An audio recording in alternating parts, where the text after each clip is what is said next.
கிறிஸ்துக்குள் அன்பாக அழைக்கப்பட்ட சகோதரர்களே, இன்னைக்கு கூட மறுபடியும் பிதாவாகிய தேவன் கிறிஸ்து இயேசு மூலியமாக அவருடைய வார்த்தைகளை நாம் தியானிக்க கிருபை செய்ததுக்காக நாம் பிதாவாகிய தேவனுக்கு கிறிஸ்து இயேசு மூலியமாக கூட நாம் நன்றிகளை எடுத்துக்கொள்ளலாம்.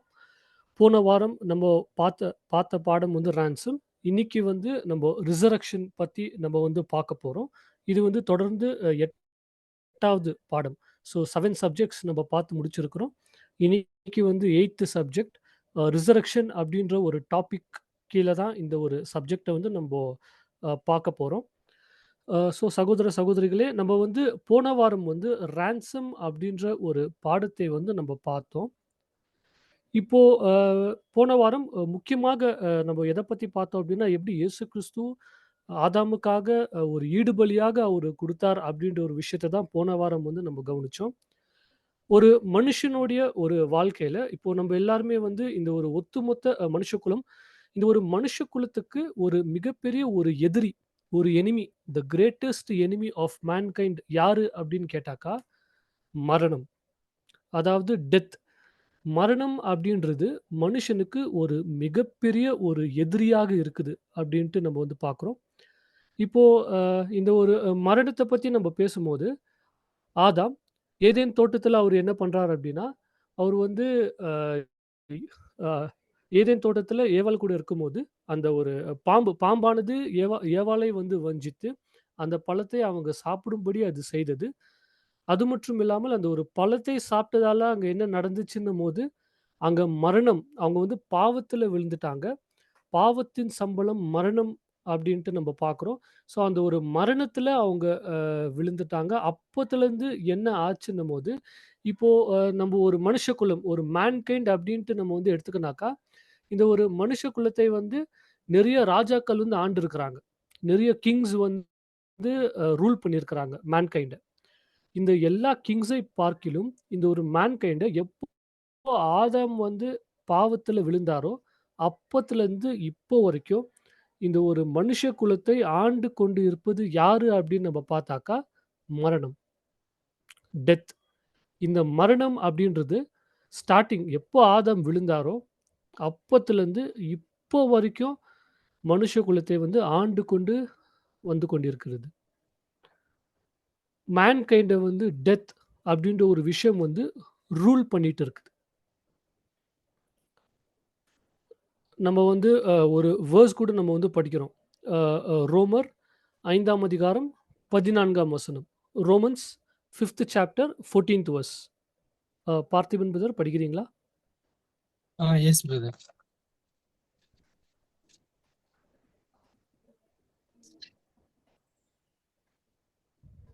ரோமர் 5ஆம் அதிகாரம் 14வது வசனம். அப்படி இருந்தும் மரணமானது ஆதாம் முதல் மோசே வரைக்கும் ஆதாமின் மீறுதலுக்கொப்பாய் பாவம் செய்த யாவர்களையும் ஆண்டு கொண்டது. அந்த ஆதாம் பின்பு வந்தவருக்கு முன் அடையாளமாவான். அதாவது மரணம் அப்படின்றது ஆதாம்லேருந்து எல்லாருமே ஆண்டு கொண்டு இருக்கிறது அப்படின்ட்டு நம்ம வந்து இங்க இந்த ஒரு வசனத்துல வந்து நம்ம படிச்சோம். இந்த மரணமானது வந்து இப்போ வரைக்கும் நம்மள வந்து ஆண்டு கொண்டு இருக்கிறது. இந்த மரணத்தை நம்மளால ஜெயிக்க முடியுமா? இந்த மரணத்தை அதாவது இப்போ மரணம் இப்போ நம்ம எப்படியாவது அதாவது சாவு அப்படின்றது நமக்கு வரதான் போகுது. அத வந்து நம்மளால ஜெயிக்க முடியுமா? டெத்த வந்து நம்மளால ஸ்கிப் பண்ண முடியுமா? அப்படின்னு ஒரு கேள்வி கேட்டாக்கா, கண்டிப்பா முடியாது. மரணத்தை நம்மளால ஜெயிக்கவே முடியாது. அது மட்டும் இல்லாமல் மரணம் வந்து ஒரு மனுஷ குலத்துக்கு வந்து ஒரு வலிய வந்து குடுக்குது. ஒரு பெயின். நமக்கு வந்து ஒரு பெயினா இது இருக்குது. எப்படின்னும்போது இப்போ நம்மளுடைய இந்த மரணத்தை வந்து நம்ம கூட எக்ஸ்பீரியன்ஸ் பண்ணியிருப்போம். எப்படின்னா, நம்ப ஃபேமிலில வந்து நமக்கு ரொம்ப க்ளோஸ் ஆனவங்க நம்மள விட்டு பிரிஞ்சு போயிருப்பாங்க, இந்த மரணத்தின் மூலியமா. நம்மளுடைய ஃப்ரெண்ட்ஸ், நம்மளுடைய நண்பர்கள் கூட மரித்து போயிருப்பாங்க. அது மட்டும் இல்லாமல் இந்த உலகத்துல நம்ம பார்க்கும்போது, சின்ன சின்ன குழந்தைகள் கூட இறந்து போறாங்க. சின்ன சின்ன குழந்தைங்க இன்னும் வாழவே ஆரம்பிக்கல. அவங்க கூட இறந்து போறாங்க. இப்போ நம்ம ரீசென்ட்டா நியூஸ்ல அதிகமா என்ன பார்க்குறோம் அப்டின்னா, இந்த யூத்ஸ் வாலிபர்கள் கூட இறந்து போறாங்க. அதாவது எப்டின்னா ஹார்ட் அட்டாக் வந்து இறந்து போறாங்க. ஹார்ட் அட்டாக்லாம் வயசாயிட்ட பிறகு தான் வரும். ஆனா இப்பலாம் யூத்ஸ்க்கு எல்லாமே ஹார்ட் அட்டாக் வருது அப்டின்ட்டு நம்ம பார்க்குறோம். ஸோ மரணமானது ரொம்ப வேகமா நம்மள நோக்கி வந்து கொண்டிருக்கிறது. சில குழந்தைகள் அதாவது அந்த ஒரு கரு வந்து உலகத்துக்கு வரத்துக்கு முன்னாடி கூட இறந்து போயிடுது. அந்த அளவுக்கு மரணமானது இந்த ஒரு மனுஷ குலத்தை ஆண்டு கொண்டிருக்கிறது. ரூல் பண்ணிட்டு இருக்கு. ஒரு பிலாசபர் இவரு வந்து என்ன சொல்றாரு, இவரு என்ன சொல்லி இவரு இவரு ஒரு பிலாசபி கூட சொல்லியிருக்காரு. "The moment a man is born, he begins to die." ஒரு மனிதன் வந்து எப்ப பிறக்கிறாரோ, அப்பத்திலிருந்தே அவரு மரிக்க ஆரம்பிக்கிறார். ஒரு மனுஷனுடைய ஒரு விதி, ஒரு மேனுடைய ஒரு டெஸ்டினி எதுனா மரணம். அவரு பிறந்தபோதே அவரு வந்து மரிக்க ஆரம்பிக்கிறார்ன்ட்டு நம்ம பார்க்கிறோம். இப்போ ரீசென்ட் நியூஸ் கூட அதாவது மயன்மார்ல வந்து ஒரு எர்த்குயிக் மயன்மார், அப்புறமா தாய்லாந்து இந்த இந்த இடங்கள்லாம் அதாவது போன வாரம் இந்த ஒரு எர்த்குயிக் வந்து வந்துச்சு. இந்த எர்த்குயிக்னால நிறைய பேர் இறந்து போயிட்டாங்க. மரணம் அப்படின்றது ஒரு ஏஜ் டிஃபரன்ஸ பார்த்து வராது. அதாவது வயசானவங்களுக்கு மட்டும் தான் மரணம் வரும். சின்னவங்களுக்குலாம் மரணம் வராது அப்படின்றது பார்த்து வராது. இந்த ஒரு எர்த்குயிக்ல இந்த ஒரு பூமி அதிர்ச்சியில நிறைய பேர் இறந்து போயிட்டாங்க. நிறைய குழந்தைகள் இறந்திருப்பாங்க. வயசானவங்கள் இறந்திருப்பாங்க. நிறைய யூத்ஸ் இறந்திருப்பாங்க. ஸோ வயசு வித்தியாசம் பார்க்காம இந்த மரணமானது மனுஷ குலத்தை ஆண்டு கொண்டிருக்கிறது. கிறிஸ்து கூட இந்த ஒரு வசனம் கூட நம்ம படிப்போம் பைபிள்ல. கிறிஸ்து என்ன சொல்வார் அப்டின்னா, அதாவது மரித்தவனை வந்து அடக்கம் பண்ணட்டும். இப்போ மரித்தவனை அடக்கம் பண்ணட்டும்னு சொல்லும்போது, இந்த ஒட்டுமொத்த உலகமே எந்த ஒரு நிலைமையில தான் இருக்கிறாங்க அப்டின்னா, மரித்த நிலைமையில தான் இருக்கிறாங்க.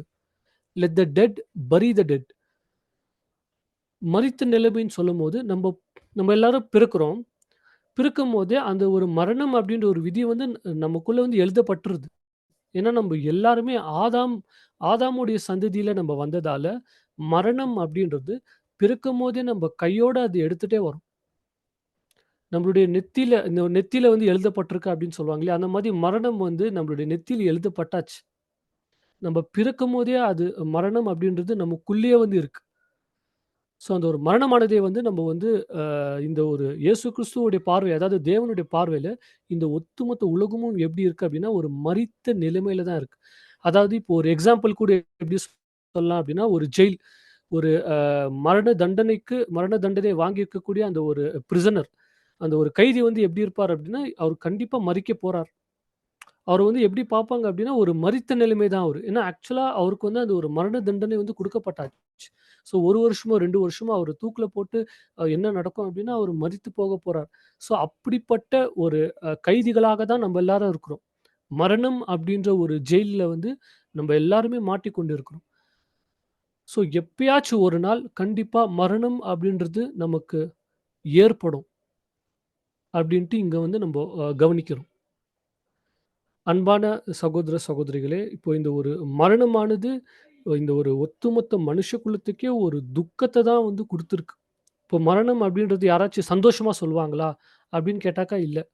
மரணமானது எவ்வளோ வலி குடுக்கும் அப்படின்னும்போது, நீங்க வந்து ஏதாவது ஒரு யாராச்சும் வீட்ல வந்து இறந்திருப்பாங்க இல்லையா?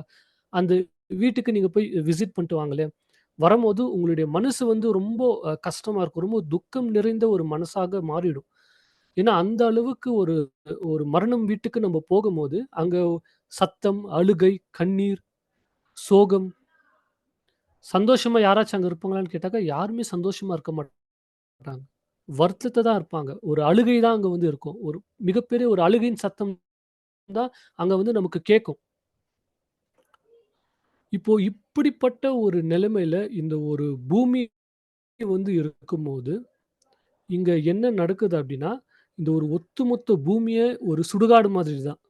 ஏன்னா, பிறக்குறாங்க, இறக்குறாங்க. அதாவது எப்போ அவர் பிறந்தாரோ, கண்டிப்பா அவருடைய மரணம் கூட எழுதப்பட்டாச்சு. ஸோ, அது எப்ப வேணாலும் இருக்கலாம். அவரு பிறந்தவுடனே அடுத்த சில வருஷங்களும் கூட அவர் இறந்து போலாம். அல்லது ஒரு 50 வருஷம், 60 வருஷம் கழிச்சு கூட அவர் இறந்து போலாம். ஸோ, மனுஷனுடைய ஒரு பழமொழி கூட சொல்லுவாங்க. "இன்னைக்கு இருக்கிறவன் வந்து நாளைக்கு இல்ல." அப்படின்னு சொல்லுவாங்க. ஸோ, இந்த ஒரு ஒட்டுமொத்த பூமியே எப்படி இருக்கு அப்படின்னா, ஒரு ஒரு கிரேவ் ஒரு கல்லறை போல தான் இந்த ஒட்டுமொத்த பூமியே வந்து இருக்கு. ஸோ, மரணமானது இந்த மனுஷ குலத்தை ஆண்டு கொண்டு வருகிறது. இப்படிப்பட்ட ஒரு சூழ்நிலை இருக்கும்போது தான் இந்த ஒரு பூமிக்கு தேவன் இத பார்க்கிறாரு. தேவன் இப்படிப்பட்ட ஒரு நிலைமைய வந்து இந்த பூமியில வந்து இருக்கும்போது, தேவன் வந்து இத பார்க்குறாரு. பார்த்துட்டு ஒரு விஷயம் நடக்குது.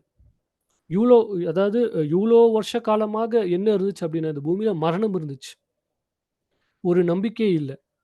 இதெல்லாம் பார்த்துட்டு தேவன், இப்போ இந்த உலகத்துக்கு பரலோகத்திலேருந்து ஒரு மெசேஜ் வருது. ஒரு நியூஸ் வந்து வருது. அந்த நியூஸ பரலோகத்திலேருந்து யாரு கொண்டு வரா அப்டின்னா, தூதர்கள் கொண்டு வராங்க. இந்த ஒரு பூமிக்கு. அந்த ஒரு வசனத்த வந்து நம்ம படிக்கலாம் பாருங்க.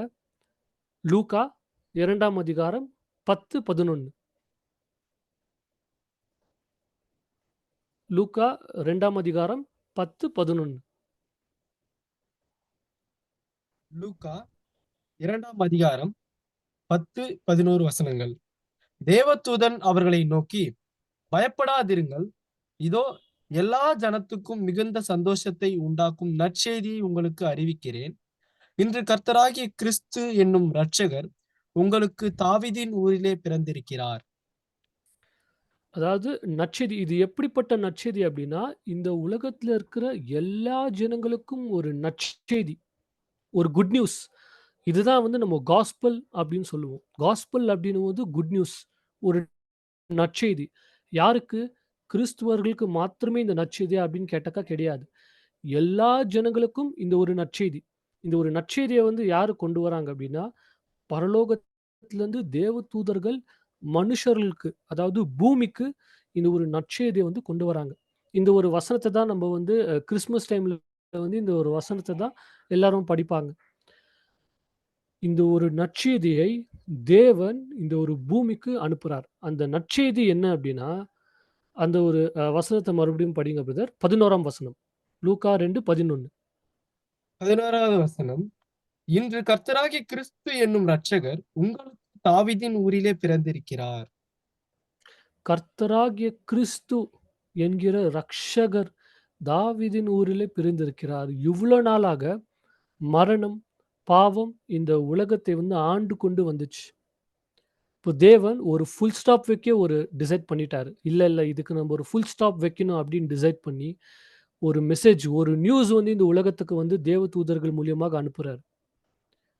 கிறிஸ்து என்கிற இயேசு ரட்சகர், ஒரு ரட்சகர் வந்து இந்த ஒரு பூமியில பிறக்கப் போகிறார்.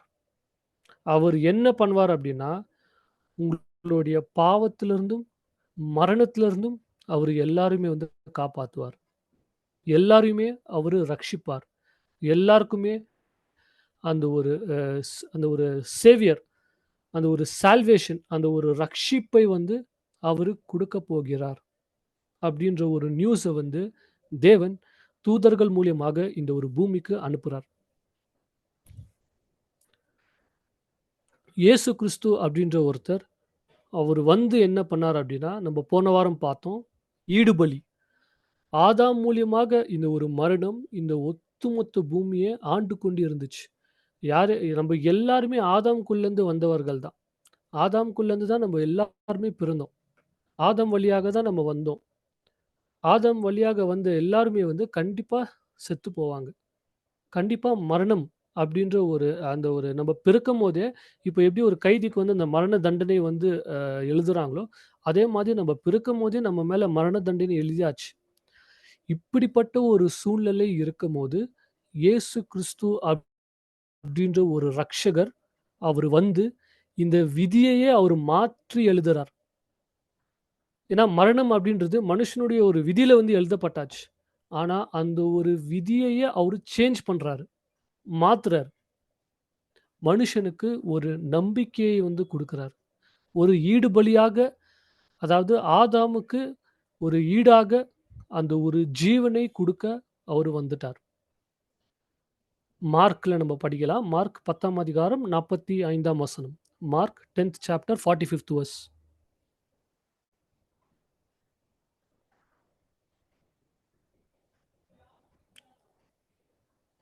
அது மார்க் மார்க் 10ஆம் அதிகாரம் 45ஆம் வசனம். மார்க் 10th சாப்டர் மார்க் 10ஆம் அதிகாரம் 45th வெர்ஸ். 45வது வசனம். அப்படியே மனுஷகுமாரனும் ஊழியம் கொள்ளும்படி வராமல், ஊழியம் செய்யவும் அநேகரை மீட்கும் பொருளாக தம்முடைய ஜீவனை கொடுக்கவும் வந்தார் என்றார். மனுஷகுமாரன் அநேகருக்கு தம்முடைய ஜீவனை மீட்கும் பொருளாக குடுக்க வந்தார். ஆதாம வந்து இப்போ அதாவது மனுஷகுலம் வந்து இப்போ மேன்கைண்ட் எவ்வளோ பேர் இருக்கிறாங்கன்னா, எக்கச்சக்கமான பேர் இருக்கிறாங்க. ஆனா இயேசு கிறிஸ்து தேவனுடைய திட்டம் எப்படி இருக்குன்ட்டு நீங்க பாருங்க. அதாவது ஆதாம் ஒரே ஒருத்தருக்கு அவருடைய ஜீவன குடுத்தா போதும். இந்த ஒட்டுமொத்த உலகத்தையும் அவரால காப்பாத்த முடியும். ஏன்னா எல்லாருமே யாருக்குள்ள தான் வந்தாங்க அப்படின்னா, ஆதாம்குள்ள வந்தாங்க. ஸோ ஆதாம காப்பாத்திட்டா, இந்த ஒட்டுமொத்த உலகத்தையும் அவரால காப்பாத்த முடியும். சரி, இப்போ ஆதாம் மூலியமாக மரணம் வந்துச்சு. இப்ப நம்ம ஆதாம் மூலியமா தான் நம்ம எல்லாருமே மரிக்கிறோம். இப்போ கேள்வி என்ன அப்படின்னா, இயேசு கிறிஸ்து ரட்சகர், ரட்சகர், ரட்சகர்ன்ட்டு நம்ம வந்து சொல்றோம். எந்த விஷயத்திலேருந்து அவர் வந்து நம்மள ரட்சித்தார்? இயேசு கிறிஸ்து நமக்கு ஜீவன் குடுத்ததுனால என்ன பலன்? நம்ம குட் ஃப்ரைடே அன்னைக்கு என்ன பண்ணுவோம் அப்படின்னா, அந்த இயேசு கிறிஸ்துவுடைய மரணத்த வந்து நம்ம நினைவு கூருவோம். அந்த 14 ஸ்டேஷன்ஸ சுத்துவோம். இயேசு கிறிஸ்து சிலுவையில வந்து அடிக்கப்பட்டத வந்து நம்ம வந்து விஷுவலைஸ் பண்ணி பார்ப்போம். பிளஸ் பேஷன் ஆஃப் கிரைஸ்ட் எப்படி இயேசு கிறிஸ்து நமக்காக அடிக்கப்பட்டார். அந்த சிலுவையில அவரு அவர் வந்து எப்படி போட்டாங்க, எவ்வளோ கஷ்டம், எவ்வளோ பாடுகள் வந்து அவர் பட்டார் அப்படின்ற ஒரு விஷயத்த வந்து நம்ம விஷுவலைஸ் பண்ணுவோம். இதெல்லாமே ஓகே தான். ஆனா, அதனுடைய பலன் என்ன? எதுக்காக இயேசு கிறிஸ்து மரிக்கணும்? ஆதாம்க்காக மரிச்சார். ஆமா, அது உண்மதான். நம்ம வசனம் கூட பார்த்தோம். ஆனா, அவரு மரிச்சதால என்ன பலன்? என்ன ஃப்ரூட்? இப்போ படிக்கலாம் பாருங்க. 1 கொரிந்தியர் 15ஆம் அதிகாரம் 21. 1 கொரிந்தியர் 1 Corinthians 15th chapter 21st verse. 1 கொரிந்தியர் 15ஆம் அதிகாரம் 21வது வசனம். மனுஷனால் மரணம் உண்டானபடியால் மனுஷனால் மரித்தோரின் உயிர்த்தெழுதலும் உண்டாயிற்று. அதாவது ஒரே மனுஷனால் மரணம் உண்டாச்சு. யார் இந்த மனுஷன்? ஆதாம். அதே மாதிரி எப்படி ஒரு மனுஷனால மரணம் உண்டாச்சோ, ஒரு மனுஷன் பாவம் செய்ததால மரணம் உண்டாச்சோ, இன்னொரு மனுஷன் அதாவது இயேசு கிறிஸ்து மனுஷத்தின் அந்த ஒரு மனுஷ சாயல்ல வந்து, அவரு தன்னுடைய ஜீவனை ஆதாமுக்காக தன்னுடைய பரிபூர்ணமான ஜீவன். அது எப்படிப்பட்ட ஜீவன் அப்படின்னா, பாவமான ஜீவன் கிடையாது. நீதியான ஜீவன், பரிபூர்ணமான ஜீவன். அந்த ஒரு ஜீவனை ஆதாமுக்கு குடுத்ததால என்ன ஆயிடுச்சு அப்படின்னா, இந்த ஒரு மனுஷன் அதாவது இயேசு கிறிஸ்து அப்படின்ற ஒரு மனுஷனால இந்த ஒட்டுமொத்த உலகமும், இந்த ஒட்டுமொத்த உலகத்துக்கும் உயிர் தேர்தல் வந்துடுச்சு. ரிசரக்ஷன் கிடைச்சிடுச்சு. அவரு ஜீவன் குடுத்தார், நம்மள ரட்சிக்க வந்தார் அப்டின்ட்டு நம்ம சொல்றோம். எதுலேருந்து நம்மள ரட்சிக்க வந்தார் அப்டின்னா, மரணத்திலிருந்து நம்மள ரட்சிக்க வந்தார். மரணத்திலிருந்து நம்மள ரட்சிக்க வந்தார்ன்னு சொல்லும்போது, ரிசரக்ஷன் நமக்கு குடுக்க வந்தார். ரிசரக்ஷன்னா உயிர்த்தெழுதல். தமிழ்ல வந்து உயிர்த்தெழுதல் அப்டின்ட்டு வரும். மரணத்திலிருந்து நம்மள உயிர்ப்பிக்க அவரு தன்னுடைய ஜீவனை வந்து அவரு குடுத்தார்.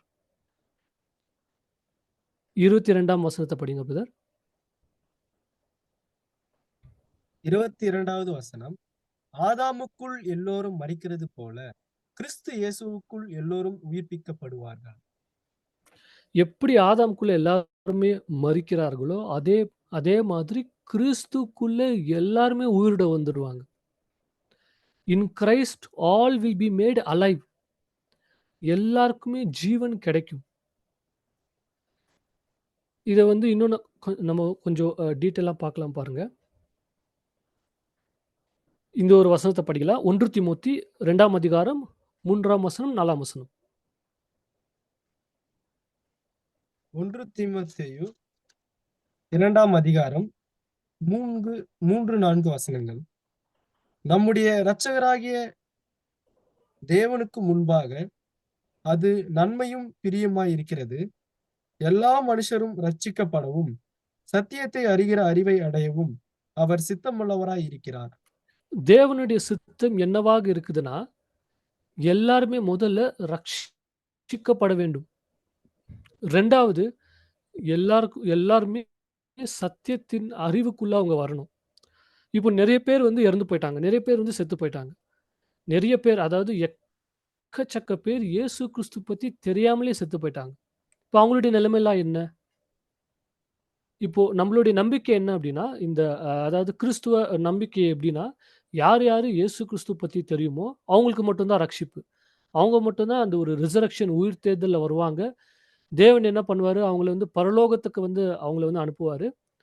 ஜனங்கள வந்து அதாவது இயேசு கிறிஸ்துவுடைய நாமத்தை தெரியாம யார் யாரு செத்து போயிருக்கிறாங்களோ, அவங்கள வந்து நரகத்துக்கு அனுப்பிச்சுடுவாரு.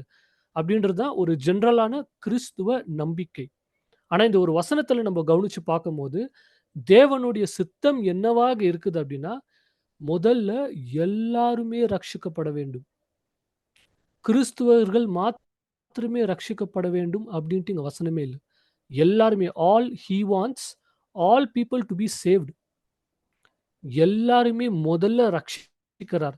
எப்படி ரட்சிக்கிறார்னா, ரிசரக்ஷன் வழியாக எல்லாரையுமே முதல்ல ரட்சிக்கிறார். இயேசு கிறிஸ்துவோடைய நாமத்தை தெரியாம நிறைய பேர் செத்து போயிருக்கிறாங்க. அவங்களுக்கு ஃபர்ஸ்ட்டு தேவன் என்ன பண்ணுவார் அப்டின்னா, அவங்கள உயிர்ப்பிப்பார். அவங்களுக்கு அந்த லைஃப் அந்த ஒரு ரிசரக்ஷன்ல ஃபர்ஸ்ட்டு அவங்கள கொண்டு வருவார். ஏன்னா, ஆதாம் மூலியமா தான் அவங்க மரிச்சு போனாங்க. ஆதாமுடைய பாவத்தின் நிமித்தம் வந்த அந்த ஒரு மரணத்தின் மூலியமா தான் அவங்க எல்லாருமே மரித்து போனார்கள். அவங்களுக்கு தேவன் என்ன பண்றார்ன்னா, உயிர்ப்பிக்கிறார். கிறிஸ்து குடுத்த அந்த ஒரு ஜீவனால கிறிஸ்து மூலியமாக அந்த ஒரு ஜீவன் வந்து அவங்களுக்கு கிடைக்குது. மறுபடியும் உயிரோட அவங்க வருவாங்க. அவங்க உயிரோட வந்த பிறகு அவங்களை முதல்ல ரட்சித்து, அந்த மரணத்திலிருந்து அவங்கள மறுபடியும் கொண்டு வந்து, அடுத்தது என்ன பண்றார் அப்டின்னா, அவங்களுக்கு சத்தியத்தின் அறிவை வந்து குடுக்குறார். Knowledge of the truth. தேவனுடைய அறிவை வந்து அவங்களுக்கு குடுக்குறார். இந்த ஒரு ப்ராசஸ் தான் எல்லாருக்குமே நடக்கப் போகுது. ஓகே. இத பத்தி இன்னும் நம்ம கொஞ்சம் டீட்டெயிலா பார்க்கலாம். முதல்ல இப்போ இன்னொரு இன்னொரு வசனத்த கூட படிக்கலாம் பாருங்க. இப்போ நமக்கு வந்து ஒரு கேள்வி இங்க வரும். அதாவது அ இப்போ எல்லாருமே உயிர்த்தெழுந்து வரப்போறாங்க அப்டின்னா, இப்போ ம் நல்லவர்கள் நெறைய பேர் இறந்து போயிருக்கிறாங்க. கெட்டவர்கள் நெறைய பேர் இறந்து போயிருக்கிறாங்க. கெட்டவங்க கூட உயிர்த்தெழுந்து வருவாங்களா? இந்த வசனத்த படிக்கலாம் பாருங்க. அ ஆக்ட்ஸ் அப்போஸ்டல்ஸ் 24ஆம் அதிகாரம் 15ஆம் வசனம். Acts 24th chapter 15th verse. அப்போஸ்தலர் 24ஆம் அதிகாரம் 15வது வசனம். நீதிமான்களும் அநீதிமான்களுமாகிய மரித்தோர் உயிர்த்தெழுந்திருப்பது உண்டென்று இவர்கள் தேவனிடத்தில் நம்பிக்கை கொண்டிருக்கிறது போல நானும் நம்பிக்கை கொண்டிருக்கிறேன். இன்னொரு படிங்க பிரதர்.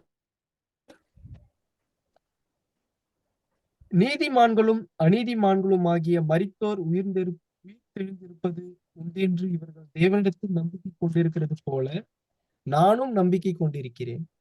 அதாவது நீதிமான்களுக்கும் உயிர்த்தெழுதல் இருக்கு. அதேபோல அந்நீதிமான்களுக்கும் உயிர்த்தெழுதல் இருக்கு. Resurrection of both the righteous and the wicked. 2 பேருக்குமே உயிர்த்தெழுதல் இருக்கு அப்டின்ட்டு நம்ம பார்க்குறோம். இப்போ ஒரு கேள்வி வரும். 2 பேருமே உயிர்த்தெழுந்த பிறகு தேவன் வந்து என்ன பண்ண போறார் அப்டின்ட்டு நம்ம பார்க்கும்போது, இப்போ நம்ம போன வசனத்துல பார்த்த மாதிரி தான். இப்போ நீதிமான்கள் உயிர்த்தெழுந்துட்டாங்க. இப்போ அந்நீதிமான்கள், அதாவது அந்நீதிமான்கள்ன்னும்போது இயேசு கிறிஸ்துவுடைய நாமத்தை தெரியாமல் அநேகம் பாவம் செஞ்சவர்கள். இப்போ for example Osama bin Laden. Osama bin Laden மறுபடியும் உயிர்த்தெழுந்து வருவாரா? அப்படின்னு கேட்டாக்கா, கண்டிப்பா வருவார். அதுதான் இந்த ஒரு வசனத்துல வந்து நம்ம படிக்கிறோம். நீதிமான்களும் வருவார்கள், அந்நீதிமான்களும் வருவார்கள். இப்போ ஒசாமா பின் லாடன் வந்துட்டார். இப்போ இயேசு கிறிஸ்து வந்து எல்லாருக்குமே வந்து அவருடைய ஜீவனை வந்து அவரு குடுத்திருக்கிறார். அதே மாதிரி ஒசாமா பின் லாடனுக்கு கூட இயேசு கிறிஸ்து அவருடைய ஜீவனை வந்து குடுத்திருக்கிறார். ஸோ இப்போ ஒசாமா பின் லாடனும் உயிர்த்தெழுதல்ல வந்து வருவாரு. வந்துட்டு இப்ப தேவன் வந்து அவர ரட்சித்தாச்சு. அதாவது அவருக்கு தேவையான அந்த ஒரு ரட்சிப்பை குடுத்து மரணத்திலிருந்து அவர மீட்டெடுத்தாச்சு. யார? Osama bin Laden. இப்போ ஒசாமா பின் லாடன எடுத்துட்டு வந்துட்டு, இப்போ தேவன் அவருக்கு என்ன பண்ண போறார் அப்டின்னா, சத்தியத்தின் அறிவை அவருக்கு குடுப்பார். Knowledge of the truth. அந்த ஒரு சத்தியத்தின் அறிவை அந்த ஒசாமா பின் லாடனுக்கு குடுத்து, சத்தியத்தினாலே அவரு வந்து அந்த சத்தியத்தை வந்து கற்றுக்கொள்றதுக்கு தேவன் ஒரு வழி வகுப்பார். அப்போ இந்த ஒரு ரிசரக்ஷன், இந்த உயிர்த்தெழுதல் அப்டின்ற ஒரு விஷயம் வந்து, இது ஆக்சுவலா வந்து ஒரு டாக்ட்ரின். ஒரு சாதாரணமான ஒரு விஷயம் கிடையாது. இயேசு கிறிஸ்து மரித்தார் ஓகே. எதுக்காக மரித்தார் அப்டின்னா, இதுக்காக தான் மரித்தார். ரிசரக்ஷன். எல்லாரையுமே உயிர்ப்பிக்கக்காக தான், அதாவது எல்லாருமே அந்த உயிர்த்தெழுதல், அவங்களுக்கு அந்த ஒரு ஜீவனை குடுப்பதற்காக தான் இயேசு கிறிஸ்து மரித்தார். எல்லாருமே அந்த ரிசரக்ஷன்க்குள்ள கொண்டு வரதுக்காக தான் இயேசு கிறிஸ்து வந்து மரித்தார். இந்த ரிசரக்ஷன் அப்படின்ற ஒரு கான்செப்ட் வந்து ரொம்ப ரொம்ப முக்கியமான ஒரு விஷயமாக இருக்கு அப்படின்ட்டு இங்க வந்து நம்ம கவனிக்கலாம். இது வந்து ஆக்சுவலா ஒரு மிராக்கிள். இந்த ரிசரக்ஷன் அப்படின்றதே மிராக்கிள். ஏன்னா எப்படி மரித்து போனவர் வந்து உயிர்த்தெழுந்து வர முடியும் அப்படின்ற ஒரு கேள்வி நமக்கு வரும். இது தேவன் நிகழ்த்துகிற ஒரு மிகப்பெரிய ஒரு மிராக்கிள். நம்போ இந்த ஒரு ரிசரக்ஷன் அப்படின்ற ஒரு வார்த்தை இருக்கு இல்லைங்களா? அந்த ஒரு வார்த்தைக்கான அர்த்தத்த வந்து நம்ம ஃபர்ஸ்ட்டு பார்க்கலாம். அந்த ஒரு வார்த்தைக்கான ஒரு கிரேக்க பதம். ஏன்னா பைபிள் வந்து நீங்க நியூ டெஸ்டமென்ட் கூட எடுத்துக்கினீங்க அப்படின்னா, ஒரிஜினலா அந்த ஒரு கிரீக்ல தான் வந்து எழுதியிருக்கிறாங்க. ஸோ, அதனால தான் அந்த ரிசரக்ஷன் அப்படின்ற ஒரு வார்த்தைக்கு கிரீக்ல வந்து அதாவது ஒரிஜினல்ல எந்த வார்த்தை யூஸ் பண்ணியிருக்காங்க அப்படின்ட்டு இங்க வந்து நம்ம பார்க்கலாம். அதோடைய கிரீக் வேர்ட் வந்து அனாஸ்தசிஸ். ஸோ, அந்த ஒரு வார்த்தை வந்து கிரீக் 386 ஸ்ட்ராங்ஸ் கான்கார்டன்ஸ் அந்த ஒரு கான்கார்டன்ஸ்லேருந்து அந்த 386 அப்படின்ற ஒரு நம்பர்ல அந்த ஒரு வார்த்தைக்கான அர்த்தம் வந்து என்னன்னா, ரிசரக்ஷன் அப்படின்ற ஒரு வார்த்தைக்கான அர்த்தம் என்னன்னும்போது, raised to life again or standing up again. மறுபடியும் ஜீவனுக்குள்ள ஒருத்தர கொண்டு வருவது. Raising to life again. ஒருத்தருக்கு வந்து ஜீவன் இருந்துச்சு. ஆனா, அவரு மரித்து போயிட்டாரு. மறுபடியும் அவருக்கு ஜீவனை குடுத்து, அவரை கொண்டு வருவது. இதுதான் வந்து ரிசரக்ஷன். இப்போ உங்கள்ட்ட வந்து ஒரு கொஸ்டின் கேட்குறேன். நீங்க கூட ஆன்சர் பண்ணலாம். நீங்க அன்மியூட் பண்ணிட்டு கூட நீங்க ஆன்சர் பண்ணலாம். இப்போ இந்த மாதிரியான ஒரு விஷயம், இந்த ரிசரக்ஷன் அப்படின்ற ஒரு விஷயம் வந்து பைபிள் எங்கேயாச்சும் நடந்திருக்கா? நீங்க அன்மியூட் பண்ணிட்டு கூட நீங்க ஆன்சர் பண்ணலாம். பைபிள் எங்கேயாச்சும் நடந்திருக்கா? இந்த ஒரு விஷயம். அதாவது ரிசரக்ஷன் அப்படின்னா, ரெய்ஸ்ட் டூ லைஃப் அகைன். ஒருத்தர் இறந்திருக்கிறாரு. மறுபடியும் வந்து அவருக்கு ஜீவனை குடுத்து கொண்டு வருவது. அதுதான் ரிசரக்ஷன். ஸோ இந்த மாதிரியான ஒரு விஷயம் பைபிள் எங்கேயாச்சும் நடந்திருக்கா? எஸ் பு எங்க பார்க்கலாம்னா, லாசரு வந்து நம்ம ஆண்டவராகிய இயேசு கிறிஸ்து மரிச்சிருக்கிறாரு. அவர கூப்பிடும்போது, அந்த மரிச்ச நிலைமையிலிருந்து அவர் உயிரோட எந்திரிச்சு வரத நம்ம பார்க்கலாங்க. Very good brother. So Lazarus வந்து ஒரு மிகப்பெரிய ஒரு எக்ஸாம்பிள். லாசரஸ் வந்து மரித்த நிலைமையிலிருந்து மறுபடியும் இயேசு கிறிஸ்து வந்து உயிர்ப்பிக்கிறார். ஆக்சுவலா அங்க நடந்தது வந்து ஒரு சாம்பிள். இயேசு கிறிஸ்து வரப்போற அந்த ஒரு காலத்துல, வரப்போற அவருடைய ராஜ்யத்துல எப்படி வந்து அந்த ஒரு ரிசரக்ஷன் நடக்க போகுது அப்படின்னு ஒரு சாம்பிள தான் லாசரஸ் மூலியமாக அங்க காமிச்சார். நமக்கு வந்து ரொம்ப ஒரு பிரபலமான ஒரு இன்சிடென்ட் தான் இந்த லாசரஸோட உயிர்த்தெழுதல். எல்லாருமே வந்து அழுந்துட்டு இருப்பாங்க. அப்போ இயேசு கிறிஸ்து வராரு. எல்லாருமே பார்க்குறாரு. பார்த்துட்டு அந்த மரணமானது ஒரு மனுஷகுலத்துக்கு மிகப்பெரிய ஒரு வேதனையை, மிகப்பெரிய ஒரு சோகத்தையும், மிகப்பெரிய ஒரு கஷ்டத்தையும் அது அது வந்து கொண்டு வந்திருக்கிறத வந்து அவரு கவனிக்கிறார். அத வந்து பார்க்குறார். அத பார்த்துட்டு அவரு என்ன பண்றாரு அப்டின்னா, அவர் கூட அந்த ஒரு இடத்துல தான் அவரு கண்ணீர் விடுறார். ஜீசஸ் கிரைட் அப்டின்ற ஒரு வசனம் அங்க வந்து இருக்கும். பைபிள்லயே வந்து ஷார்ட்டஸ்ட் வேர்ஸ்னா அந்த வேர்ஸ் தான். ஜீசஸ் கிரைட் அப்டின்ற ஒரு வேர்ஸ் தான் பைபிள்லயே வந்து ஷார்ட்டஸ்ட் வேர்ஸ். அந்த ஒரு இடத்துல வந்து லாசருவ வந்து அவர் உயிர்த்தெழும்போது, அந்த ஒரு ரிசரக்ஷன் அவருக்கு வந்து மறுபடியும் அவர ஜீவனுக்குள்ள கொண்டு வரும்போது, அங்க இருக்கக்கூடிய எல்லாருமே ஆச்சரியப்படுறாங்க. ஏன்னா, இதுவரைக்கும் இந்த மாதிரியான ஒரு விஷயத்த வந்து அவங்க பார்த்ததே இல்ல. அவ்ளோ ஆச்சரியப்படுறாங்க இங்க. இப்படிதான் இந்த ஒட்டுமொத்த உலகமும் அந்த ஒரு ரிசரக்ஷன் நடக்கும்போது, இறந்து போனவர்கள், மரித்து போனவர்கள் மறுபடியும் உயிர்த்தெழுந்து வரும்போது, எல்லாருமே ஆச்சரியப்படுவாங்க. இப்ப நீங்க கேட்கலாம். அதாவது பிரதர் என்னுடைய ஒரு குளோஸ் ஃப்ரெண்ட் இவரு இறந்து போயிருக்கிறாரு. இவரு மறுபடியும் வருவாரான்னு கேட்டாக்கா, கண்டிப்பா வருவாரு. உயிர் தெழுந்து கண்டிப்பா எப்படி அவருக்குள்ள இருக்கக்கூடிய அந்த நினைவு, அதாவது ஏதாச்சு மறந்து போயிருப்பான்னு கேட்டாக்கா கிடையாது. அந்த ஒரு பழைய நினைவுகளோட அவரு மறுபடியும் எழுந்திரிச்சு வருவார். அப்படி வரும்போது இந்த ஒட்டுமொத்த உலகமே ரொம்ப சந்தோஷப்படுவாங்க. ரொம்ப ஆச்சரியப்படுவாங்க. அதாவது நமக்கு நெருக்கமானவர்கள், நம்மளுடைய ஃப்ரெண்ட்ஸ், நம்மளுடைய ஃபேமிலி, நம்மளுடைய ரிலேட்டிவ்ஸ் யார் யாரெல்லாம் மரிச்சு போயிருக்கிறாங்களோ, எல்லாருமே உயிரோட வரப்போறாங்க. இயேசு கிறிஸ்து மரித்தார். அந்த ஜீவனை குடுத்தார். எதுக்காக அப்டின்னா, இதுக்காக தான். எல்லாரையுமே மறுபடியும் அந்த ஒரு ஜீவனுக்குள்ள கொண்டு வருவதற்காக தான் இயேசு கிறிஸ்து தன்னுடைய ஜீவனை வந்து இந்த ஒரு உலகத்துக்கு அவர் குடுத்தார் அப்டின்ட்டு நம்ம வந்து இங்க கவனிக்கலாம். சில வசனங்கள நம்ம வாசிக்கலாம் பாருங்க. யோவான் 5ஆம் அதிகாரம் 28ஆம் வசனம்.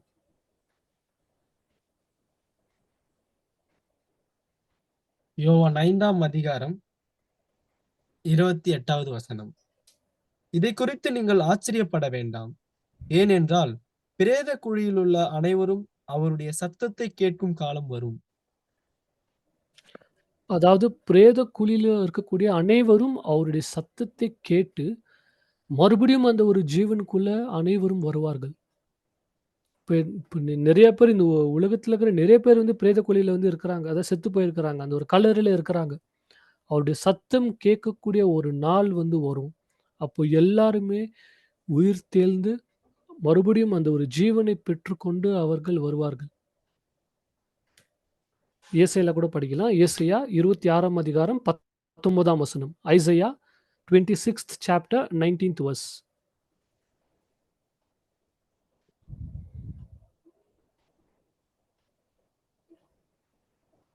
ஏசாயா 26வது அதிகாரம் 19வது வசனம். மரித்த உம்முடையவர்கள் பிரேதமான என்னுடையவர்களோடே கூட எழுந்திருப்பார்கள். மண்ணிலே தங்கியிருக்கிறவர்களே விழித்து கெம்பீரியுங்கள். உம்முடைய பனி பூண்டுகளின் மேல் பெய்யும் பனிபோல் இருக்கும். மரித்தோரை பூமி புறப்பட பண்ணும். அதாவது மரித்தோரை பூமி புறப்பட பண்ணும். மரித்தவர்களே நீங்க வந்து அவங்க எப்படி ஆயிடுவாங்க அப்படின்னா, "the dead men shall live awake and sing." அவங்க ஏந்திரிச்சு அந்த ஒரு நிலைமை அந்த இறந்து போன அந்த ஒரு நிலைமையிலிருந்து அவங்க மறுபடியும் உயிர்த்தெழுந்து வந்து மறுபடியும் ஜீவிப்பார்கள். அத சந்தோஷமா பாடுவாங்களாம். அப்படிப்பட்ட ஒரு நிலைமை இந்த பூமிக்கு கண்டிப்பா வரப்போகிறது. ரொம்ப பக்கத்துல தான் இருக்கிறோம். ரொம்ப தூரம்லாம் இல்ல. ரொம்ப பக்கத்துல தான் இருக்கிறோம். இப்படிப்பட்ட ஒரு இந்த ஒரு ரிசரக்ஷன் அப்படின்ற ஒரு விஷயம் வந்து கண்டிப்பா இந்த ஒரு அ தேவனுடைய ராஜ்யத்துல, கிறிஸ்துவின் ராஜ்யத்துல அது நடக்கப் போகிறது. இவங்க எல்லாருமே அந்த ரிசரக்ஷன்ல வந்த பிறகு தேவன் என்ன செய்வார் அப்படின்னா, நம்ம முன்னாடியே அந்த 1 தீமோத்தி 2, 4, 5ல படிச்ச மாதிரி தான், எல்லாருக்குமே அந்த ஒரு சத்தியத்தின் அறிவ வந்து அவரு குடுப்பார். சத்தியத்தின் அறிவு எல்லாருக்குமே போய் சேரும். அதாவது பைபிளுடைய நாலேட்ஜ், தேவன் யார்? இயேசு கிறிஸ்து யார்? இப்படின்ற ஒரு விஷயம் வந்து எல்லாருக்குமே போய் சேரும். ஹபாக்குக் 2ஆம் அதிகாரம் 14ஆம் வசனம்.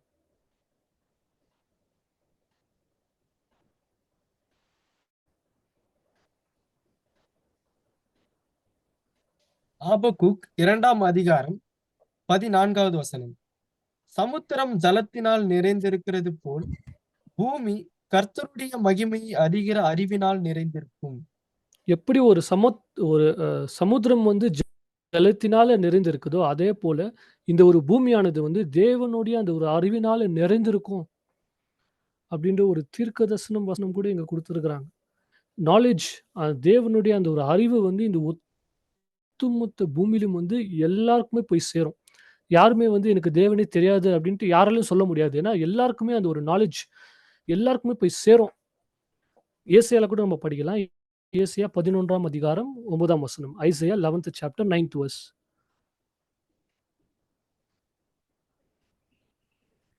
ஏசாயா 11வது அதிகாரம் 9வது வசனம். என் பரிசுத்த பர்வதமெங்கும் தீங்கு செய்வாரும் இல்லை, கேடு செய்வாரும் இல்லை. சமுத்திரம் ஜலத்தினால் நிறைந்திருக்கிறது போல் பூமி கர்த்தரை அறிகிற அறிவினால் நிறைந்திருக்கும். கர்த்தருடைய அறிவினால் வந்து இந்த ஒட்டுமொத்த பூமியும் வந்து நிறைந்திருக்கும். இப்போ இந்த ஒரு ரிசரக்ஷன் பத்தி நம்ம பார்த்துட்டே வந்தோம். ஆனா, இப்போ நமக்கு வந்து ஒரு கேள்வி வரும். எப்படி இந்த ஒரு ரிசரக்ஷன வந்து நம்ம ப்ரூவ் பண்றது? அதாவது செத்து போனவர் எப்படி உயிரோட வர முடியும்? நம்ம கண்ணால வந்து அத பார்த்துருக்கிறோமா? இயேசு கிறிஸ்துவுடைய காலத்துல லாசரஸ வந்து அவரு ரிசரக்ஷன் பண்ணாரு. பட் அது நம்ம கண்ணால வந்து நம்ம பார்க்கல. நம்ம கண்ணால பார்க்கக்கூடிய விஷயத்துல இந்த ஒரு ரிசரக்ஷன் வந்து நம்மளால ப்ரூவ் பண்ண முடியுமா? நம்ம ஆக்சுவலா அத வந்து கண்ணால வந்து நம்ம பார்க்குறோம். எப்படின்னும்போது, இப்போ ஒரு ஒரு விதை.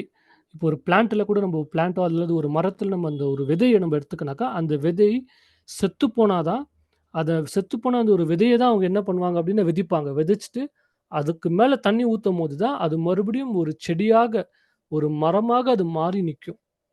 நம்ம கண்ணுக்கு முன்னாடியே இந்த ஒரு விஷயத்த வந்து இந்த ஒரு ப்ராசஸ வந்து நம்ம பார்த்துருக்குறோம். ஸோ இது இது வந்து ஒரு ரிசரக்ஷனுக்கான ஒரு ப்ரூஃப். அதாவது அந்த விதை அப்படின்றதே ஒரு செத்துப்போன விதை தான். அந்த ஒரு விதைய வந்து எப்போ அத விதைச்சு, அத மண்ணு போட்டு மூடி எப்போ தண்ணி ஊத்தும்போது, அது மறுபடியும் அந்த ஒரு ஜீவனை குடுத்து ஒரு செடியாக, ஒரு மரமாக அது வந்து அநேக விதைகளை வந்து அது வந்து உருவாக்கும். அந்த ஒரு வசனத்த கூட இது இயேசு கிறிஸ்துவே வந்து இத சொல்றாரு. அந்த வசனத்த படிக்கலாம் பாருங்க. யோவான் 12ஆம் அதிகாரம் 24ஆம் வசனம். John 12th chapter 24th verse. யோவான் 12ஆம் அதிகாரம் 24வது வசனம். மெய்யாகவே, மெய்யாகவே நான் உங்களுக்குச் சொல்லுகிறேன். கோதுமை மணியானது நிலத்தில் விழுந்து சாகாவிட்டால் தனித்திருக்கும். செத்ததேயாகில் மிகுந்த பலனைக் கொடுக்கும்.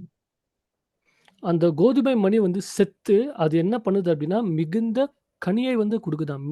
அதாவது அது வந்து இட் புரொடியூசஸ் மெனி சீட்ஸ். ஒரு விதை ஒரு விதை செத்து போயி, அது வந்து ஒரு செடியாக, ஒரு மரமாக அது வந்து கனி குடுத்து, அநேக விதைகளை வந்து அது உருவாக்குது. அதே மாதிரி தான் இயேசு கிறிஸ்து செத்து, நமக்காக அவரு செத்து, நெறைய பேர வந்து அவரு உயிர்த்தெழுதல கொண்டு வராரு. அதாவது நெறைய பேருக்கு அவரு ஜீவன் குடுத்து, எல்லாரையுமே வந்து அவரு ரட்சிக்கிறாரு. இந்த வந்து ஒட்டுமொத்த உலகத்தையும் அந்த ஒரு விதை அதாவது இயேசு கிறிஸ்து அப்படின்ற ஒரு விதை செத்து போய், இந்த ஒரு ஒட்டுமொத்த உலகத்துக்கும் அவரு ஜீவன் குடுக்குறார். இத வந்து நம்ம இந்த ஒரு சீட் இந்த ஒரு விதை, இது வந்து நம்ம கண்ணாரயே வந்து நம்ம பார்க்குறோம். இப்போ நம்ம கொஞ்சம் இமேஜின் பண்ணலாம். இப்போ எல்லாருமே, அதாவது இந்த உலகத்துல இதுவரைக்கும் எவ்வளோ பேர் இப்போ நம்மளுடைய பாப்புலேஷன் வந்து நம்ம எடுத்துக்கலாம். இப்போ இருக்கக்கூடிய பாப்புலேஷன் வந்து 8 பில்லியன். அதாவது 800 கோடி ஜனங்கள் வந்து இருக்கிறாங்க. இந்த 800 கோடி ஜனங்கள் வந்து இப்போ செத்து போயிட்டாக்கா, இப்போ மறுபடியும் அவங்க ரிசரக்ஷன் பண்ணி வந்தாக்கா, அதாவது என்ன அ என்ன கூட சொல்றாங்க அப்டின்னா, இந்த 800 கோடி ஜனங்கள வந்து பக்கத்து பக்கத்துல, அதாவது ஒருத்தருக்கு ஒருத்தர் அத ஷோல்டர் டூ ஷோல்டர் பக்கத்து பக்கத்துல நம்ம வந்து நிக்க வச்சாக்கா, இந்த டோட்டல் பெங்களூரே வந்து போதுமாம்.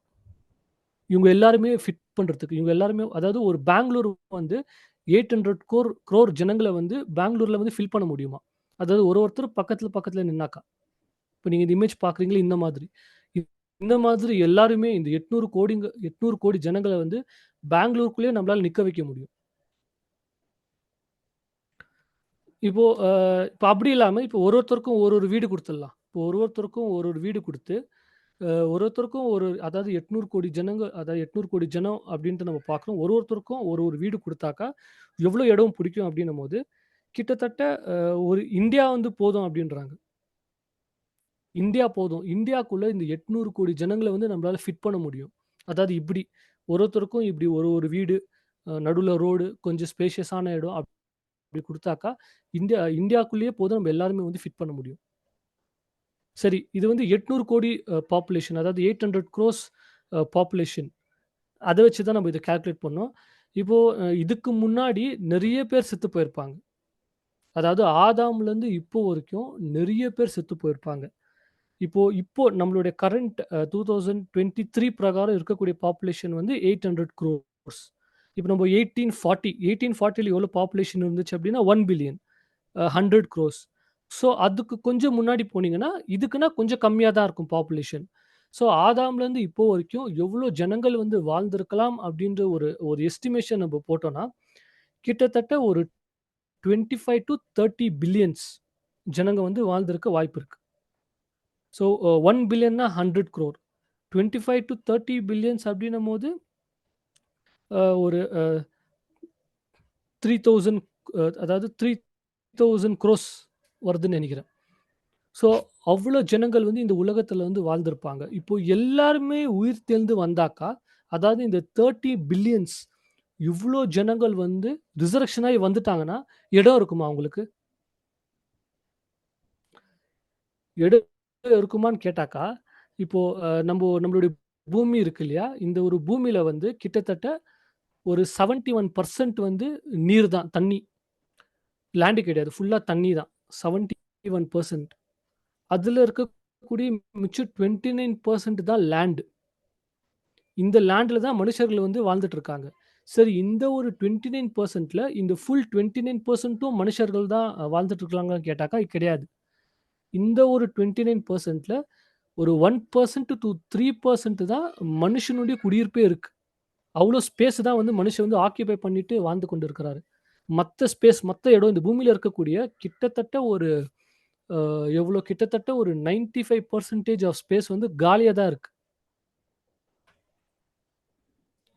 இப்போ எல்லாருமே இந்த 30 பில்லியன்ஸ் பீப்பிள், இந்த 3000 குரோர்ஸ் ஜனங்க வந்து உயிரோட வந்தாங்கன்னா, இப்படி நம்ம இது ஷோல்டர் டூ ஷோல்டர் பக்கத்துல எல்லாரும் நம்ம வந்து நிக்க வச்சாங்க. நம்ம வந்து நிக்க வச்சோம் அப்படின்னா, நம்ம மத்திய பிரதேஷ், மகாராஷ்டிரா, ராஜஸ்தான் இந்த ஒரு 3 ஸ்டேட்லயே நம்ம எல்லாருமே இந்த ஒரு டோட்டல் பாப்புலேஷனே நம்மளால வந்து ஃபிட் பண்ண முடியும். இப்போ இப்படி இல்லாம ஒருத்தருக்கும் ஒரு வீடு குடுத்து, இந்த 30 பில்லியன்ஸ் பீப்பிள்க்கும் ஒருத்தருக்கும் ஒரு வீடு குடுத்து நம்ம வந்து குடியிருப்பு வச்சாக்கா, அ இந்தியா, சைனா, யுஎஸ்ஏ இந்த 3 கண்ட்ரி போதுமாம். இந்த 30 பில்லியன்ஸ் பீப்பிளும் ஃபிட் பண்றதுக்கு இந்த ஒரு 3 கண்ட்ரியே போதும் அப்படின்ட்டு எஸ்டிமேஷன்ல வந்து சொல்றாங்க. ஸோ இந்த இறந்து போனவர்கள் மறுபடியும் உயிர் தெழுந்து வரும்போது இடம் இருக்குமான்னு கேட்டாக்கா, நெறைய இடம் இருக்கும். இப்ப அதுக்கான சில எக்ஸாம்பிள்ஸ் தான் இப்போ வந்து நம்ம பார்த்தோம்.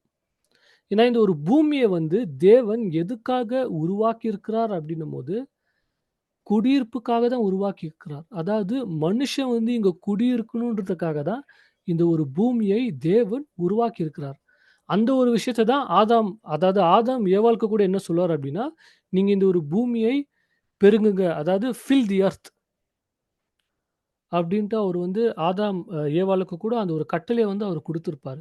ஏசாயால கூட நம்ம படிச்சிருக்கிறோம். ஏசாயா 45:18ல கூட. அதாவது இந்த ஒரு பூமியை தேவன் உருவாக்கியது எதுக்காக அப்படின்னா, மனுஷனுடைய குடியிருப்புக்காக தான் இந்த ஒரு பூமியை தேவன் உருவாக்கி இருக்கிறார். நம்ம இன்னொரு வசனம் கூட படிக்கலாம் பாருங்க. சங்கீதம் 115ஆம் அதிகாரம் 16ஆம் வசனம். Psalms 115 16th verse.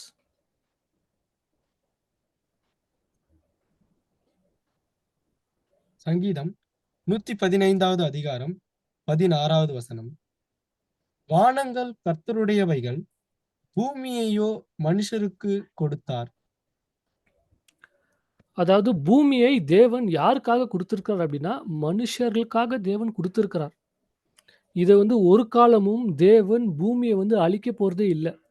கிறிஸ்துவர்கள் மத்தியில ஒரு ஜெனரலான ஒரு நம்பிக்கை வந்து என்னன்னா, அதாவது அந்த ஒரு ரிசரக்ஷன்ல வந்து மறுபடியும் அதாவது கிறிஸ்துவர்கள் உயிர்த்தெழுந்து வருவாங்க. அவங்கள வந்து தேவன் பரலோகத்துக்கு அனுப்பிச்சிடுவாரு. இயேசு கிறிஸ்துவ பத்தி தெரியாதவங்க வருவாங்க. அவங்கள வந்து தேவன் நரகத்துக்கு அனுப்பிச்சுட்டு இந்த பூமிய வந்து எரிச்சு, பூமிய தேவன் அழிச்சிடுவாரு. இப்படின்ற ஒரு நம்பிக்கை தான் இந்த அதாவது ஜெனரலா கிறிஸ்துவர்கள் மத்தியில இந்த நம்பிக்கை வந்து இருக்கு. ஆனா வசனத்தின் பிரகாரம் நம்ம பார்க்கும்போது, இந்த ஒரு பூமியை தேவன் எதுக்காக உருவாக்கி இருக்கிறார் அப்படின்னா, மனுஷனுடைய குடியிருப்புக்காக தேவன் இதை உருவாக்கி இருக்கிறார். மனுஷனுக்காக தான் இந்த ஒரு பூமியே வந்து அவர் செஞ்சிருக்கிறார். The earth he has given to mankind. இந்த ஒரு விஷயத்த நம்ம வந்து ரொம்ப கிளியரா வந்து தெரிஞ்சுக்கணும். ஒரு வசனம் வந்து இருக்கு. அந்த ஒரு வசனம் வந்து புரிஞ்சு கொள்றதுக்கே கொஞ்சம் கஷ்டமா இருக்கும். அந்த ஒரு வசனத்த வச்சு தான் கிறிஸ்துவர்கள் வந்து இந்த ஒரு நம்பிக்கையில இருக்கிறாங்க. அதாவது நல்லவர்களை தேவன் வந்து பரலோகத்துக்கு அனுப்பிச்சுடுவாங்க. கெட்டவர்களை கிறிஸ்துவ பத்தி தெரியாதவங்கள வந்து தேவன் வந்து நரகத்துக்கு அனுப்பிச்சுடுவாங்க. அப்படின்னு ஒரு விஷயத்த இந்த ஒரு வசனத்த வச்சு தான் அவங்க வந்து புரிஞ்சுக்கிறாங்க. நம்ம படிக்கலாம் பாருங்க இந்த வசனத்த. யோவான் 5ஆம் அதிகாரம் 29ஆம் வசனம். John 5th chapter 29th verse. யோவான் 5ஆம் அதிகாரம் 29வது வசனம்.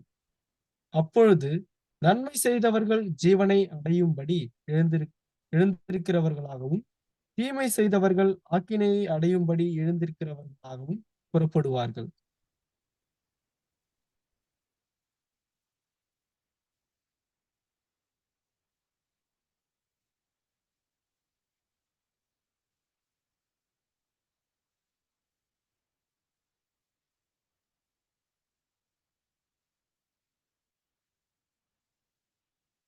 பிரதர், உங்க voice கேட்கலைங்க brother.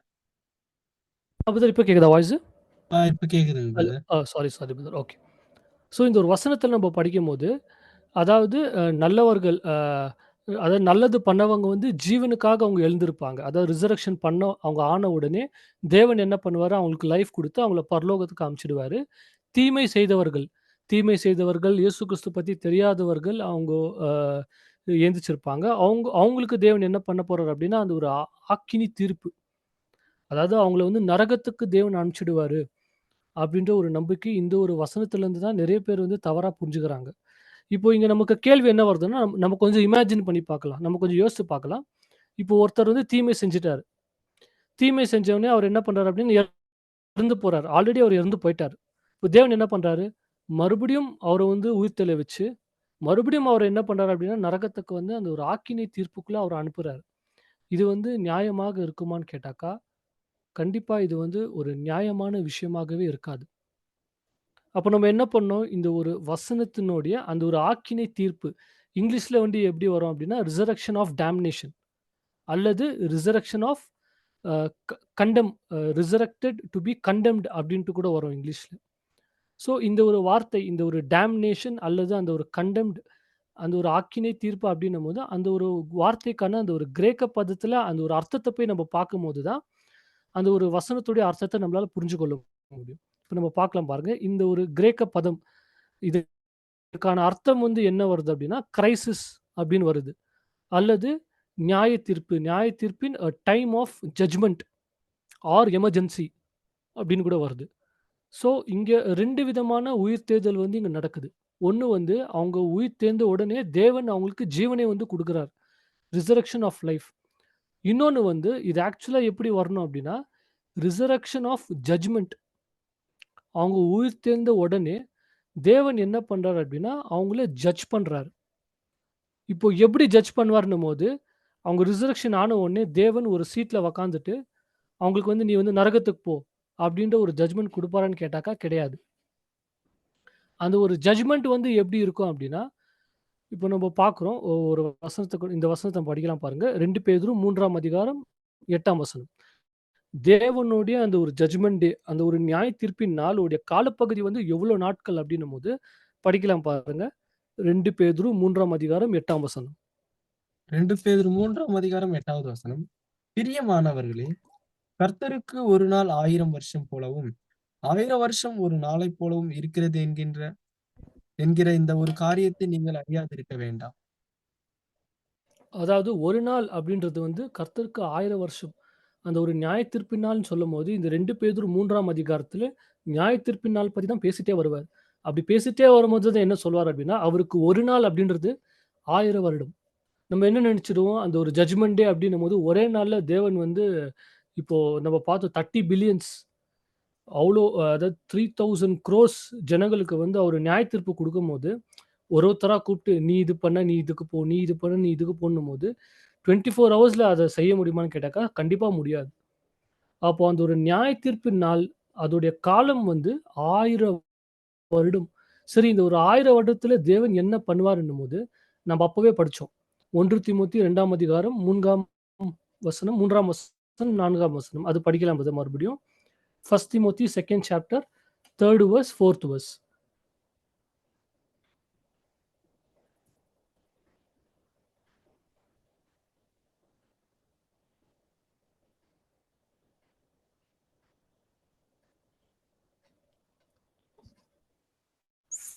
1 Timothy 2nd chapter, 3rd verse, 4th verse. 1 தீமோத்தேயு 2ஆம் அதிகாரம் 3, 4 வசனங்கள். நம்முடைய இரட்சகராகிய தேவனுக்கு முன்பாக அது நன்மையும் பிரியுமாய் இருக்கிறது. எல்லா மனுஷரும் ரட்சிக்கப்படவும், சத்தியத்தை அறிகிற அறிவை அடையவும் அவர் சித்தமுள்ளவராய் இருக்கிறார். அதாவது இந்த ஒரு நியாய தீர்ப்பின் நாள்ல தேவன் என்ன பண்ண போறார் அப்படின்னா, முதல்ல எல்லாரையுமே ரட்சிப்பார். அதாவது அந்த ஒரு ரிசரக்ஷன்ல கொண்டு வருவார். கொண்டு வந்துட்டு நியாயம் தீர்ப்பாருன்னு சொல்லும்போது, எப்படி நியாயம் தீர்ப்பார் அப்படின்னா, இப்போ ஒருத்தர் வந்து வராரு. ரிசரக்ஷன் ஆயி வராரு. அவருக்கு கிறிஸ்ட பத்தி தெரியாது. கிறிஸ்ட பத்தி அவருக்கு தெரியாத வரை நம்மளால எப்படி நியாயம் தீர்க்க முடியும்? ஒரு ஜட்ஜ்மென்ட் அப்படின்றது, ஒரு தப்பு பண்ணா தான் அந்த ஒரு ஜட்ஜ்மென்ட் வந்து குடுப்பாங்க. அவருக்கு இன்னும் கிறிஸ்ட பத்தியே தெரியல. நல்ல விஷயம் எதுன்றதே அவருக்கு தெரியல. அது தெரியாமலே அவருக்கு வந்து ஒரு ஜட்ஜ்மென்ட், ஒரு நியாய தீர்ப்பு தேவன் குடுத்தாக்கா, அது நியாயமாக இருக்குமான்னு கேட்டாக்கா, கிடையாது. ஏன்னா நியாய தீர்ப்பு அப்படின்றபோது, அந்த தீர்ப்பு நியாயமாக இருக்க வேண்டும். அந்த தீர்ப்புல வந்து நியாயம் இல்ல அப்படின்னா, அது உண்மையான நியாய தீர்ப்பே கிடையாது. இப்போ ஒருத்தர் கிறிஸ்து பத்தி தெரியாத ஒருத்தர் உயிர் தேழ்ந்து அந்த ஒரு ரிசரக்ஷன்ல வரும்போது, முதல்ல தேவன் என்ன பண்ணுவார் அப்படின்னா, நம்ம படிச்ச அந்த வசனத்தின் பிரகாரம், அவர ரட்சித்து இப்போ அவர வந்து சேவ் பண்ணியாச்சு. ரிசரக்ஷன்ல அவர் வந்தாச்சு. இப்போ அடுத்த ஸ்டெப் அவருக்கு என்ன பண்ணணும் அப்படின்னா, அவருக்கு சத்தியத்தின் அறிவை வந்து குடுக்கணும். நாலேட்ஜ். அந்த ஒரு நாலேட்ஜ குடுத்து, அதன் அடிப்படையில தான் தேவன் வந்து அவர ஜட்ஜ் பண்ண போறார். அதுக்காக தான் இந்த ஒரு 1000 வருஷம். இப்போ நாலேட்ஜ் ஒருத்தருக்கு குடுக்கணும் அப்டின்னா, ஒரே நாள்ல அவருக்கு குடுக்க முடியுமான்னு கேட்டாக்கா கிடையாது. அதுக்கு கொஞ்சம் டைம் தேவைப்படும். அவருக்கு தேவையான அந்த ஒரு நாலேட்ஜ், கிறிஸ்துவ பத்தின அந்த ஒரு அறிவை வந்து தேவன் அவருக்கு குடுப்பார். அதுதான் வந்து டைம் ஆஃப் ஜட்ஜ்மென்ட். அது ஆக்சுவலா வந்து ஒரு காலப்பகுதி. அவங்கள ரிசரக்ஷன் பண்ணி, அவங்களுக்கு அந்த சத்தியத்தை வந்து குடுத்து, அந்த ஒரு சத்தியத்தில அவங்கள கொஞ்சம் வழிநடத்தி, அவர்களுக்கு வந்து நீதினா என்னன்ட்டு அவங்களுக்கு புரிய வச்சு, மறுபடியும் அவங்க தப்பு செஞ்சாங்கன்னா, அப்பதான் வந்து தேவன் அவங்களுக்கு என்ன பண்றாரு அப்டின்னா, அந்த ஒரு நியாய தீர்ப்ப அவங்களுக்கு குடுக்குறாரு. அந்த ஒரு ஜட்ஜ்மென்ட்ட வந்து அவங்களுக்கு குடுக்குறாரு. அத பத்தி தான் இங்க வந்து பேசுது. ஸோ ரிசரக்ஷன் இந்த உயிர்த்தெழுதல் அப்டின்னும்போது, இந்த உயிர்த்தெழுதல் அப்டின்ற ஒரு விஷயம் வந்து ஒட்டுமொத்த உலகத்துக்காகவும், எல்லா மனுஷர்களுக்காகவும் இயேசு கிறிஸ்தானவர் மரித்திருக்கிறார். எல்லாருமே உயிர்த்தெழுந்து மறுபடியும் வருவாங்க. அவங்களுக்கு தேவன் என்ன பண்ண போறார் அப்டின்னா, அந்த ஒரு சத்தியத்தின் அறிவை எல்லாருக்குமே குடுத்து, அதன் அடிப்படையில அவங்கள வந்து நியாயம் தீர்க்க போறார் அப்டின்ட்டு பார்க்கிறோம். ஸோ இது வந்து ஒரு ப்ராசஸா தான் இது வந்து நடைபெறும். இந்த ஒரு ஜட்ஜ்மென்ட் அப்டின்னும்போது, இப்போ ஒரு கோர்ட் ஒரு எக்ஸாம்பிளா எடுத்துக்கலாம். இப்போ கோர்ட்ல வந்து ஒரு கேஸ் போது. இமிடியேட்டா அவங்க என்ன பண்ண மாட்டாங்க அப்டின்னா, ஜட்ஜ்மென்ட்ல இமிடியேட்டா குடுக்க மாட்டாங்க. சில ட்ரையல்ஸ் நடக்கும். அதாவது விசாரணை. சில காலப்பகுதி அந்த விசாரணை வந்து நடக்கும். அது நடந்துட்ட பிறகு தான், இவரு வந்து உண்மையாலுமே தப்பு செஞ்சிருக்காரா இல்லையா அப்டின்ட்டு ஜட்ஜ்மென்ட் குடுப்பாங்க. ஸோ ஒரு ஜட்ஜ்மென்ட் அப்டின்னு எடுத்துக்கனாக்கா 2 விஷயம் இருக்கு. ஒண்ணு வந்து ட்ரையல். இன்னொன்னு வந்து டிசிஷன். அதே மாதிரி தான் ஒருத்தர் ரிசரக்ஷன்க்குள்ள வரும்போது, முதல்ல அவங்களுக்கு என்ன பண்ணுவாங்க அப்டின்னா, தேவன் அவர்களுக்கு சத்தியத்தின் அறிவை குடுத்துட்டு, கொஞ்சம் நாட்கள் வந்து அவங்கள வந்து அந்த கற்றுக்கொள்ள அந்த ஒரு ட்ரையல் பீரியட்ல அவங்கள வந்து தேவன் அனுமதிப்பார். அதுக்கப்புறமா தான் மறுபடியும் அவங்க செஞ்ச தவற மறுபடியும், மறுபடியும் அவங்க செய்ய ஆரம்பிச்சாங்கன்னா, அப்பதான் அவங்களுக்கு வந்து ஃபைனலான ஒரு டிசிஷன், ஒரு ஜட்ஜ்மென்ட்ட வந்து தேவன் அவர்களுக்கு வந்து குடுப்பார். ஸோ இந்த ரிசரக்ஷன் அப்படின்றதே ஒரு ப்ராசஸ். இந்த ப்ராசஸ்க்கு அதாவது தேவன் எடுக்கப் போற அந்த ஒரு எவ்வளோ வருடம் தேவன் எடுக்கப் போறாரு அப்படின்னா, 1000 வருடம் 1000 இயர்ஸ தேவன் வந்து எடுக்கப் போறார் இந்த ஒரு ஜட்ஜ்மென்ட் டேக்காக அப்படின்ட்டு இங்க வந்து நம்ம கற்றுக்கொள்ளலாம். ஸோ சகோதர, சகோதரிகளே, இயேசு கிறிஸ்தானவர் எப்பேர்ப்பட்ட ஒரு பலியை நமக்கு குடுத்து, அதாவது மரணம் அப்படின்ற இந்த ஒரு விதி நம்ம மேல வந்து எழுதப்பட்டாச்சு. பட் இப்போ அப்படி கிடையாது. அந்த ஒரு விதியவே இயேசு கிறிஸ்து மாத்தி எழுதிட்டாரு. எல்லாருமே ஜீவனை பெற்றுக்கொண்டு மறுபடியும் எல்லாருமே உயிரோட கண்டிப்பா வரப்போறாங்க. இயேசு கிறிஸ்தானவர் நம்ம எல்லாருக்குமே அவருடைய ஜீவனை குடுத்து, நம்மள வந்து பாவத்திலிருந்தும், மரணத்திலிருந்தும் இயேசு கிறிஸ்து ஆதாமுக்கு ஒரு ஈடுபலியாக அவரு வந்து மரித்து, நம்மள வந்து எப்படி ஆதாமுக்குள்ள எல்லாருமே இறந்து போனாங்களோ, அதேபோல கிறிஸ்துக்குள்ள எல்லாருமே உயிர் தேழ்ந்து மறுபடியும் வந்து தேவனுடைய அறிவை பெற்றுக்கொள்வார்கள் அப்படின்ட்டு பார்க்குறோம். அது மட்டும் இல்லாமல் அந்த ஒரு 1000 வருடம் தேவனுடைய ராஜ்யத்துல அது எப்படி இருக்கும் அப்படின்னா, எல்லாருக்குமே அந்த அறிவு போய் சேரும். இந்த ஒட்டுமொத்த பூமியும் அந்த ஒரு அறிவுக்குள்ள வந்து அவங்க இருப்பாங்க. யாருமே வந்து எனக்கு தேவன பத்தி தெரியாது அப்படின்னு சொல்லவே முடியாது. ஏன்னா அந்த அளவுக்கு எல்லாருக்குமே சத்தியத்தின் அறிவு போய் சேரும். அது கண்டிப்பா கூடிய சீக்கிரத்தில வந்து நடக்கப்போது. அந்த ஒரு விஷயங்கள பத்தி கூட டீட்டெயிலா நம்ம வரப்போற கிளாஸஸ்ல நம்ம ஜட்ஜ்மென்ட் டே அப்டின்ற ஒரு கிளாஸ் பத்தி நம்ம வந்து செப்பரேட்டா கூட நம்ம வந்து பார்க்க போறோம். ஸோ வரப்போற கிளாஸஸ்ல இன்னும் வந்து நம்போ டீட்டெயிலா வந்து இந்த ஒரு விஷயங்கள வந்து நம்போ தியானிக்கலாம்.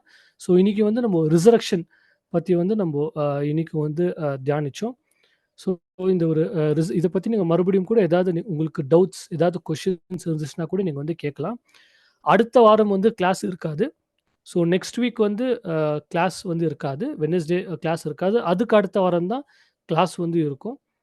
ஸோ நீங்க தொடர்ந்து இந்த ஒரு இந்த ஒரு பாடம், அதாவது இந்த பாடம் வந்து ஒரு 1 இயர், அரவுண்ட் 1 இயர் வந்து இந்த சப்ஜெக்ட்ஸ் வந்து வீக்லி ஒன்ஸ் நம்ம வந்து பண்ணிட்டே இருப்போம். ஸோ இது வந்து ஒரு 1 இயர் கோர்ஸ் மாரி. நீங்க தொடர்ந்து அட்டெண்ட் பண்ணி தேவனுடைய அந்த ஒரு ஆசீர்வாதங்களை நம்ம வந்து கண்டிப்பாக பெற்றுக்கொள்ளலாம். அதாவது தேவன் வந்து ஜனங்களுக்கு, இந்த உலக ஜனங்களுக்கு என்ன பண்ண போறார் அப்டின்னா, அவங்க எப்போ அந்த ரிசரக்ஷன்ல வரப்போறாங்களோ, அப்பதான் வந்து அவங்களுக்கு வந்து அந்த அறிவு வந்து அவங்களுக்கு கிடைக்க போகுது. நெறைய பேர் இப்ப இறந்து போயிருக்காங்க. ஆனா நமக்கு உயிரோட நம்ம இருக்கும்போதே இந்த ஒரு அறிவை தேவன் நமக்கு வந்து குடுக்குறார். அவருடைய சத்தியத்தின் அறிவை கொஞ்சம் கொஞ்சமாக நமக்கு வந்து தேவன் குடுத்துக் கொண்டே வருகிறார். அதுக்கு வந்து நம்ம தேவனுக்கு எவ்வளோ நன்றி, விசுவாசம் உள்ளவர்களாக நம்ப இருக்க வேண்டியது ரொம்ப அவசியமாக இருக்கு. நீங்க ஒரு கேள்வி என்ன கேட்கலாம். அதாவது நான் நான் வந்து செத்த பிறகு ரிசரக்ஷன்ல வரேன் இல்லையா? நான் அப்பவே வந்து அப்ப நான் தேவன பத்தி கத்துக்கிறேன். இப்ப கத்துக்கின்னு என்ன யூஸ்? அப்படின்ற ஒரு கேள்விய கூட நீங்க கேட்கலாம். இந்த ஒரு கேள்விக்கான பதில் கூட நம்ம வந்து கூடிய சீக்கிரத்தில வந்து நம்ம வரப்போற பாடங்கள்ல நம்ம வந்து பார்க்கலாம். ஸோ இவ்வளோ நேரம் பொறுமையோடு கேட்ட உங்க எல்லாருக்கும் கிறிஸ்து இயேசு மூலியமாக நான் நன்றிகளை எடுத்துக்கொள்கிறேன். அதேபோல இந்த ஒரு வாய்ப்பு கொடுத்த பிதாவாகிய தேவனுக்கு கிறிஸ்து இயேசு மூலியமாக நான் நன்றிகளை எடுத்துக்கொள்கிறேன். ஆமென்.